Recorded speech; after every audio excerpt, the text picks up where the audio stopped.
ক্ষমতার ১.৫ বছরে কেবল ব্যাংক ব্যবস্থা থেকেই ১,৩৪,৪২৪ কোটি টাকা ঋণ নিয়েছে ইউনূস সরকার, যার বেশিরভাগই ব্যয় করা হয়েছে বেতন ভাতা সহ পরিচালন ব্যয় মেটাতে। শুধু তাই নয়, নির্বাচনের আগের এক মাসে ধারের পরিমাণ ছিল ১১,০০০ কোটি। মূলত রাজস্ব আয় কমে যাওয়া ও ভোটের আগে কিছু অপ্রত্যাশিত ব্যয় বেড়ে যাওয়ায় ব্যাংকমুখী হতে হয়েছে সরকারকে। আরও জানাচ্ছেন আব্দুল জাহির আনাস। দেশের রাজস্ব আদায় কম হওয়ায় বাজেট বাস্তবায়নে সরকারকে বরাবরই নির্ভর করতে হয় ঋণের উপর, যার অন্যতম প্রধান উৎস দেশীয় ব্যাংক ব্যবস্থা। চলতি ২০২৫-২৬ অর্থবছরেও সেখান থেকে সরকারের ধার নেওয়ার লক্ষ্যমাত্রা ১,০৪,০০০ কোটি টাকা। তবে শুরুতে খুব একটা তোড়ঝোড় না থাকলেও অন্তর্বর্তী সরকারের শেষ দিকে এসে ঋণ বেড়েছে আশঙ্কাজনক হারে, বিশেষ করে নির্বাচনের আগে। বাংলাদেশ ব্যাংকের হিসাবে চলতি অর্থবছরের ৪ জানুয়ারি পর্যন্ত সরকারের ব্যাংক ঋণ ছিল ৬০,০০০ কোটি টাকা। তবে মাত্র এক মাসের ব্যবধানে ৯ ফেব্রুয়ারি তা দাঁড়ায় ৭১,৩৪৯ কোটি টাকা। অর্থাৎ নির্বাচন আয়োজনের জন্য ধার করতে হয় ১১,০০০ কোটি টাকারও বেশি। এই বড় করার ফলে যেটা হচ্ছে যে মূল্যস্ফীতির উপর একটা চাপ করতেছেন আপনারা। কতটুকু ইনফ্লেশন কমাবো, কতটুকু গ্রোথ করবো, এই জন্য কোঅর্ডিনেশনের দরকার আছে। শুধু নির্বাচন নয়, ইউনূস সরকারের পুরো শাসনামলেই ব্যাংক ঋণ বেড়েছে আশঙ্কাজনক হারে। যেমন আওয়ামী সরকারের পতনের সময় ২০২৪ সালের জুলাই শেষে সরকারের পুঞ্জীভূত ঋণ ছিল ৪,৮৮,০০০ কোটি টাকা, কিন্তু ৯ ফেব্রুয়ারি তা দাঁড়ায় ৬,২২,২৫৪ কোটি টাকা। অর্থাৎ ১.৫ বছরের ব্যবধানে সরকার পরিচালনার জন্য ব্যাংক থেকে ঋণ করা হয় ১,৩৪,৪২৪ কোটি টাকা। মূলত রাজস্ব আদায় বাড়াতে না পারা এবং অযাচিত কিছু ব্যয় সামাল দিতেই এই ঋণ বাড়ায় ইউনূস সরকার। সরকার যদি ব্যাংকিং সেক্টর থেকে অধিক ঋণ নেয়, তবে প্রাইভেট সেক্টরের ঋণ প্রাপ্তির সুযোগটা কিছুটা সংকুচিত হয়ে আসে। সরকারের শেষের দিকে নির্বাচন সহ বিভিন্ন কাজ এবং কিছু কিছু কাজের ফিনিশিং পর্যায়ে ছিল, যে তারা চাচ্ছেন যে ওই কাজটা তাদের সময় শেষ হয়ে যাক, যার ফলে কিছু পেমেন্টের ইস্যু ছিল। এই কারণে অন্যান্য মাসের তুলনায় লাস্ট মাসে ঋণের পরিমাণটা বেড়ে গিয়েছে। খাত সংশ্লিষ্টদের মতে ইউনূস সরকারের অতিমাত্রায় ঋণ গ্রহণের কারণে কমেছে বেসরকারি খাতের প্রবৃদ্ধি। আব্দুল জাহির আনাস, ৭১, ঢাকা। এবার আওয়ামী আমলে ক্ষতিগ্রস্ত ব্যবসায়ী উদ্যোক্তাদের বাড়তি সুবিধা দিল কেন্দ্রীয় ব্যাংক। নতুন নির্দেশনা অনুযায়ী নামমাত্র অর্থ জমা দিয়ে নিয়মিত করা যাবে খেলাপি ঋণ, এমনকি নেওয়া যাবে বাড়তি সময়ও। বিশ্লেষকরা বলছেন, এমন সুবিধা সম্পূর্ণ রাজনৈতিক বিবেচনায় দেওয়া হচ্ছে, যা কঠিন করে তুলবে ঝুঁকিপূর্ণ ঋণ কমানোর সুযোগ। দেশের ব্যাংক খাতের খেলাপি ঋণে পুরো বিশ্বে সবার উপরে বাংলাদেশ। অবস্থা এতটাই খারাপ যে কোনো নীতিই কাজ করছে না এটি নিয়ন্ত্রণে। বাংলাদেশ ব্যাংকের হিসেবে ১৭.৫ লাখ টাকার মোট ঋণের মধ্যে ৩৬% খেলাপি। এই অঙ্ক কমাতে যখন একের পর এক উদ্যোগ নেওয়া হচ্ছিল, তখনই নতুন প্রজ্ঞাপন দিল কেন্দ্রীয় ব্যাংক। এতে বলা হয়, আওয়ামী আমলে ক্ষতিগ্রস্ত ব্যবসায়ীরা তাদের খেলাপি ঋণ নবায়নের সুযোগ পাবেন মাত্র ১% ডাউন পেমেন্টে। এমনকি ৩ মাসের সময় বাড়ানো যাবে আরও ৩ মাস। যদিও এই সিদ্ধান্তের পক্ষে সাফাই গাইলেন স্বয়ং কেন্দ্রীয় ব্যাংকের মুখপাত্র।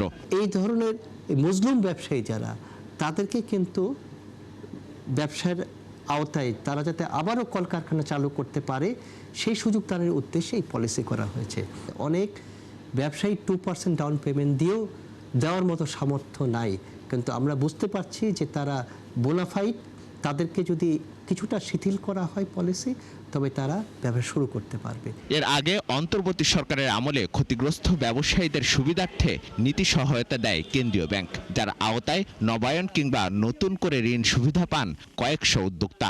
যদিও তার প্রতিক্রিয়া ও যৌক্তিকতা নিয়ে প্রশ্ন ছিল নানা মহলে, তারপরও নতুন খেলাপিদের সুবিধা বাড়ানোর উদ্যোগকে ভালোভাবে দেখছে না এই বিশ্লেষক। তার মতে এই সিদ্ধান্ত পুরোপুরি রাজনৈতিক। ইকোনমি আর পলিটিক্স ভিন্ন ভিন্ন না, আমরা এটাকে পলিটিক্যাল ইকোনমি বলি। এটার সঙ্গে একটা সম্পৃক্ততা থাকে, কারণ এখন আপনি জানেন যে এবারও ব্যবসায়ী বেশি সংখ্যক আমাদের পার্লামেন্টে এসেছেন। তো ন্যাচারালি ওনারা পার্লামেন্টে যখন আসেন, তাহলে একটা প্রভাব বিস্তার করার সক্ষমতা ওনারা অর্জন করেন। যারা এই কাজগুলো করার জন্য, সুবিধা নেওয়ার জন্য তৎপর থাকেন, তারা সবসময় একটা সংঘবদ্ধ থাকেন। কেন্দ্রীয় ব্যাংকের হিসাবে গেল জুন শেষে ঋণ খেলাপি গ্রাহকের সংখ্যা ১১,৮৫,০০০-এর ওপরে। মিসবাহ হাসান, ৭১, ঢাকা। পরীক্ষামূলক জ্বালানি তেল সরবরাহ হয় 2024-এর শুরুর দিকে। পরে অন্তর্বর্তী সরকার 1.5 বছরেও প্রকল্পটি নিয়ে কোনো সিদ্ধান্ত নেয়নি। গভীর সমুদ্র থেকে সরাসরি পাইপলাইনের মাধ্যমে মহেশখালী থেকে চট্টগ্রামে জ্বালানি তেল পরিবহনের প্রকল্পে ঘটেছে এমনটা। এবার প্রধানমন্ত্রীর কাছে এই SPM ডাবল পাইপলাইন প্রকল্প নিয়ে আদ্যোপান্ত তুলে ধরেছে জ্বালানি বিভাগ। মোজাহিরুল হক রুমেনের প্রতিবেদন। গভীর সমুদ্র থেকে দুটি পাইপলাইনের মাধ্যমে ডিজেল ও অপরিশোধিত তেল মহেশখালী ডিপো হয়ে চট্টগ্রামের ইস্টার্ন রিফাইনারিতে আনার প্রকল্পটি নেওয়া হয় 2015 সালে। 4,935 কোটি টাকার এই প্রকল্পের কাজ শেষ হবার কথা ছিল 2018 সালে। পরে বাড়ানো হয় প্রকল্পের মেয়াদ, বাড়ে খরচও। দ্বিতীয় দফায় কাজ শেষের টার্গেট নেওয়া হয় 2020 সালে। তো এটি ডিলে হলে আমাদের প্রজেক্ট কস্ট বেড়ে যায়। আমাদের পরিকল্পনা আছে যে আমাদের কর্মঘণ্টা বাড়িয়ে এবং লোকজন বাড়িয়ে আমরা এটাকে নির্দিষ্ট সময়ের মধ্যে শেষ করতে চাই। একে একে 4 দফায় বেড়েছে প্রকল্পের মেয়াদ ও খরচ। 2018 সালের জায়গায় কাজ শেষ হয় 2024 সালে, আর ব্যয় দাঁড়ায় 8,341 কোটি টাকা। SPM চালু করা গেলে গভীর সমুদ্র থেকে 48 ঘন্টার মধ্যেই তেল খালাস হবে। বর্তমানে ছোট ছোট জাহাজের মাধ্যমে সময় লাগে প্রায় 12 দিন। বছরে 1000 কোটি টাকার বেশি সাশ্রয় হওয়ার এমন প্রকল্প কেবল পরিচালনার সিদ্ধান্তের অভাবে চালু করতে পারেনি অন্তর্বর্তী সরকার। সম্প্রতি জানতে চাইলে জ্বালানি সচিব জানান, পরিচালনার দায়িত্ব দেওয়ার প্রক্রিয়া চলছে।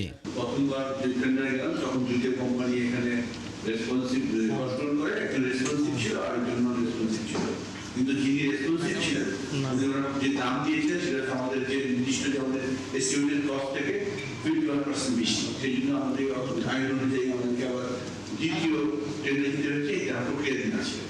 অলস পড়ে থাকা এই প্রকল্প নিয়ে মঙ্গলবার সচিবালয়ে প্রধানমন্ত্রী তারেক রহমানের সভাপতিত্বে বৈঠক হয়। এ সময় প্রকল্পটি সম্পর্কে প্রধানমন্ত্রীকে অবহিত করা হয় বলে জানান বিডার চেয়ারম্যান আশিক চৌধুরী। আমরা ওনাকে ব্রিফ করেছি, উনি আসলে আজকে ব্রিফ আমাদেরকে করেনি, উনি শুনেছেন এবং কিছু প্রাইমারি গাইডেন্স, যেটাকে আমরা বলি জাতীয় স্বার্থ। জাতীয় স্বার্থের পক্ষে যেদিকে যে সিদ্ধান্তটা নেওয়া দরকার সেই রকম করে সিদ্ধান্ত নেওয়ার জন্য উনি আমাদেরকে ডিরেক্টিভ দিয়েছেন। চায়না এক্সিম ব্যাংকের অর্থায়নে এই প্রকল্পটি 3 বছরেই শেষ হয়ে সেবা নিশ্চিতের কথা থাকলেও পার হয়েছে 11 বছর। মুজাহিরুল হক রুমেন, ৭১, ঢাকা।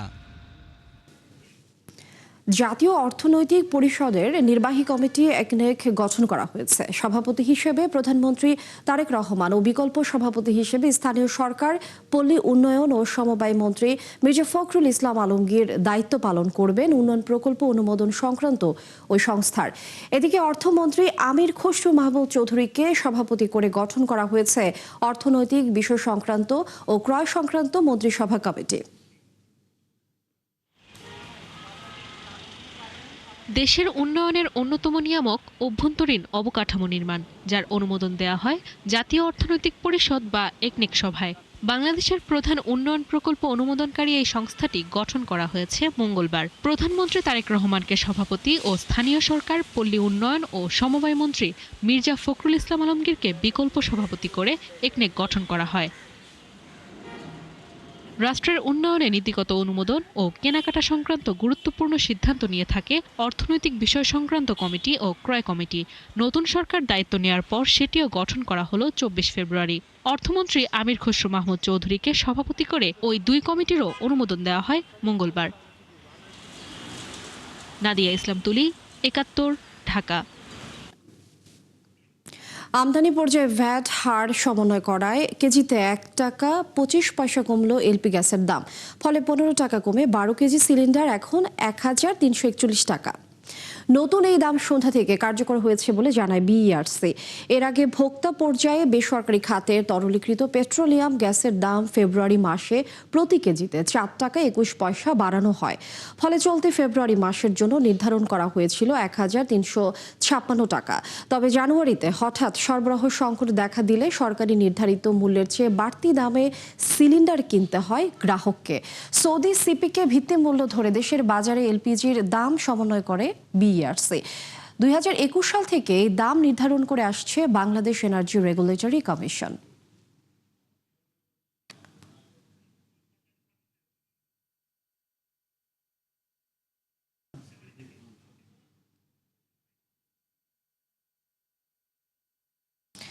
ফেব্রুয়ারির 23 দিনে দেশে বৈধ পথে প্রবাসী আয় এসেছে 256 কোটি 70 লাখ ডলার, যা গেল বছরের একই সময়ের তুলনায় বেড়েছে 23.5% উপর। বাংলাদেশ ব্যাংকের সবশেষ প্রতিবেদনে এ তথ্য উঠে এসেছে। বলা হয়, চলতি অর্থ বছরে এই সময় পর্যন্ত দেশে প্রবাসী আয় এসেছে 2,200 কোটি ডলার, যা গেল বছরের একই সময় ছিল 1,804 কোটি ডলার। অর্থাৎ বছর ব্যবধানে বেড়েছে 22% কাছাকাছি। অন্যদিকে মঙ্গলবার 8 বাণিজ্যিক ব্যাংক থেকে 8 কোটি 70 লাখ ডলার কিনেছে কেন্দ্রীয় ব্যাংক। এ নিয়ে চলতি মাসে মোট 153 কোটি 50 লাখ ডলার কেনা হয়েছে। আর চলতি অর্থ বছরে এখন পর্যন্ত মোট কেনা হয় 546 কোটি 85 লাখ ডলার।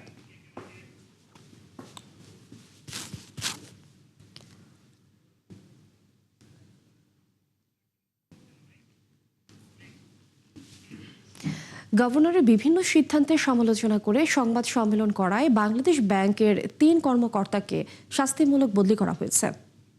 এসএমই ও স্পেশাল প্রোগ্রাম বিভাগের পরিচালক নওশাদ মোস্তফাকে বরিশাল অফিসে, বৈদেশিক মুদ্রা ও নীতি বিভাগ 1-এর অতিরিক্ত পরিচালক এবং বাংলাদেশ ব্যাংক ওয়েলফেয়ার অ্যাসোসিয়েশনের সভাপতি মাসুম বিল্লাহকে রংপুর অফিসে এবং সংগঠনটির সাধারণ সম্পাদক ও ব্যাংকিং প্রবিধি ও নীতি বিভাগের অতিরিক্ত পরিচালক গোলাম মোস্তফা শ্রাবণকে বগুড়া অফিসে বদলি করা হয়। এর আগে সোমবার সংশ্লিষ্ট 3 কর্মকর্তাকে কারণ দর্শানো নোটিশ বা শোকজ দেওয়া হয়। নির্বাচনের পরপরই আয়োজিত সংবাদ সম্মেলনে তারা গভর্নরকে স্বৈরাচার আখ্যা দিয়ে দুর্বল ব্যাংক একীভূতকরণ, ডিজিটাল ব্যাংকের লাইসেন্স দেওয়ার উদ্যোগ সহ একাধিক বিষয়ে প্রশ্ন তোলেন তারা।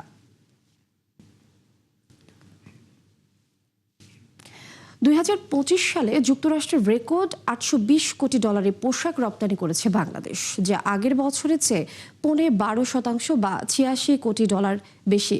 মার্কিন বস্ত্র দপ্তর অটেক্সার হিসাব বিশ্লেষণ করে তথ্য জানিয়েছে বিজিএমইএ।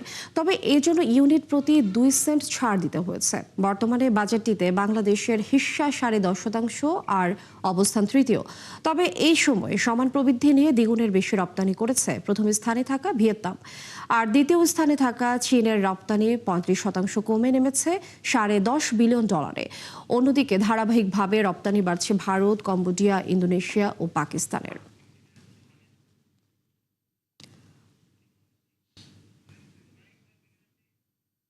আদালতের রায়ের পর বাণিজ্য চুক্তি থেকে সরে এলে শুল্ক হার আরও বাড়ানোর হুঁশিয়ারি দিয়েছেন ডোনাল্ড ট্রাম্প। সম্প্রতি পূর্বে স্বাক্ষরিত একটি চুক্তির অনুমোদন স্থগিতের ঘোষণা দেয় ইইউ, আর চুক্তি নিয়ে আলোচনার সময় পিছিয়ে দেয় ভারত। এরপরই এমন হুমকি দিয়ে বসেন মার্কিন প্রেসিডেন্ট। বলেন, চুক্তি নিয়ে চালবাজি করলে চড়া শুল্কের মুখে পড়তে হবে, শর্ত না মানলে পরিস্থিতি আরও খারাপ হবে। বিস্তারিত জানাচ্ছেন নাদিয়া ইসলাম তুলি। আদালতের রায়ে পাল্টা শুল্ক অবৈধ হওয়ার পর প্রশ্ন উঠেছে, বাণিজ্য চুক্তি করা দেশগুলোর এখন কি হবে। এই নিয়ে যখন আলোচনার টেবিলে সবাই, ঠিক সে সময়ে হুমকি দিলেন ডোনাল্ড ট্রাম্প।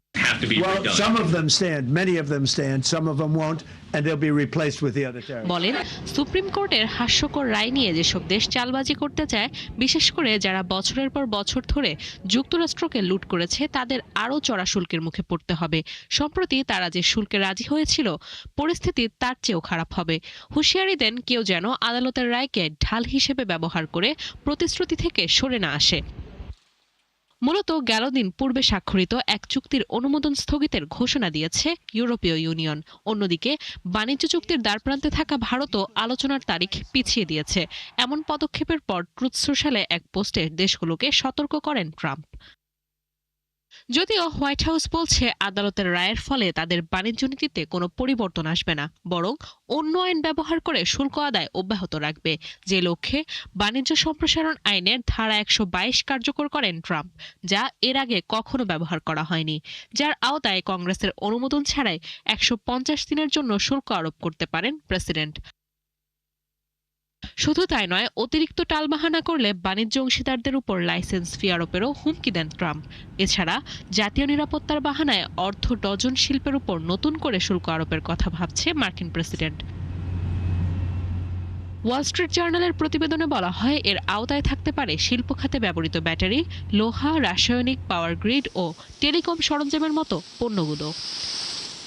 নাদিয়া ইসলাম তুলি, ৭১। দর্শক, এই ছিল ৭১ বিজনেসের এখনকার আয়োজনে। সরাসরি সংবাদ অনুষ্ঠান দেখতে চোখ রাখুন ৭১-এর ফেসবুক পেজে এবং সাবস্ক্রাইব করুন ৭১-এর ইউটিউব চ্যানেল। থাকুন ৭১-এর সাথে।